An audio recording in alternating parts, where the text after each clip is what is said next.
Hello, so in this video I will be unpacking a standard from the Development Matters in the Early Years Foundation stage, which is the early education curriculum in Britain. This is the curriculum that we use at my school now, so I thought it would be beneficial to focus on the prime areas that we do in our classroom, which within the curriculum there are 7 areas that we focus on, including physical development, expressive arts and design, and other areas, but we mainly focus on literacy and numeracy. So for me, it was most important to unpack a standard from one of those, so I chose literacy.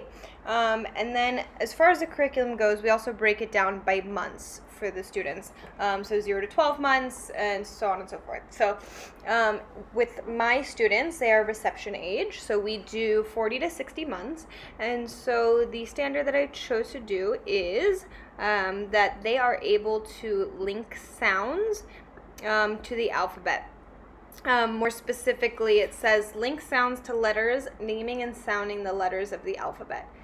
And then this will help to reach their early learning goal that says children use their phonics knowledge to write words in ways which match their spoken words. They also write some irregular common words. They write simple sentences which can be read by themselves and others. Some words are spelt correctly and others are phonetically plausible. So for this standard, it's important to note that it says links sounds to letters, naming and sounding the letters of the alphabet. So you are focusing on the phonetic sounds and making sure that the students understand and can link them when they hear them, as well as make them on their own, make the correct phonetic sounds when they see a letter. It's not asking can the child make recognizable letters, can they form letters of the alphabet.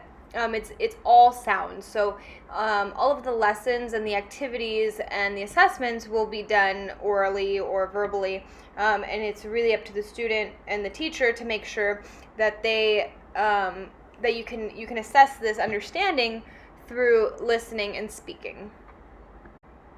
So the first activity to teach this standard would be a zoo animal initial letter sounds PowerPoint. So I would put different animals, pictures of zoo animals on the board with various letters at the bottom. And the students would raise their hand and have to say the initial letter sound that corresponds to the animal. And this, if they got it correct, then it would help the animal to get back home. So for example, I could put a picture of an elephant, and the student would have to say, elephant, and then we would click on the E. And they could also point, or however the teacher wants to do it. They can either verbally say the beginning sound, like panda, whilst pointing at the letter, or they could simply just say the letter sound.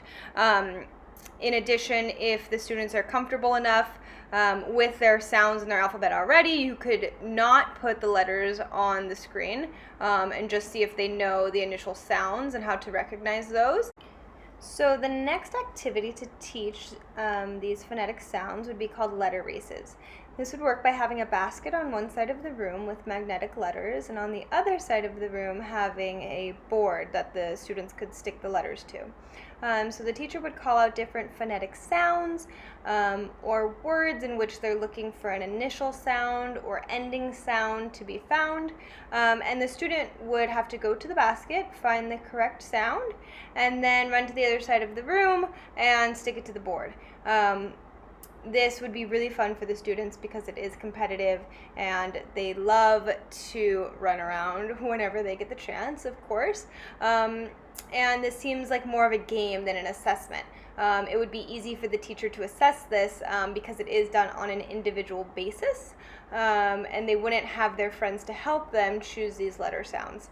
So this last activity is called Phonics Cups, and what you do is you write different letters on the cups, and I especially like to do this already in my classroom with vowels because my students tend to get very mixed up with, ah, eh, I, ah.